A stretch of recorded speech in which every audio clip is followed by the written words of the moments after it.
కాబట్టి ఈ విధంగా చక్కగా రౌండ్గా కలుపుకోవడం వల్ల కింద పడకుండానే ఎంత చిన్న గిన్నెలో అయినా పర్ఫెక్ట్గా కలుపుకోవచ్చు. చూసారు కదా, అంతా చక్కగా కలిసిపోయింది, ఎక్కడ కింద అనేది పడలేదు, చక్కగా కలిసిందండి.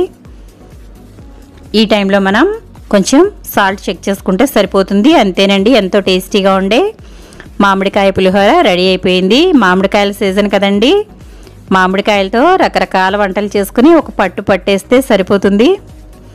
చూసారు కదా, ఎంతో టేస్టీగా ఉండే మామిడికాయ పులిహోర ఈ సీజన్లో తప్పకుండా ట్రై చేయాలండి.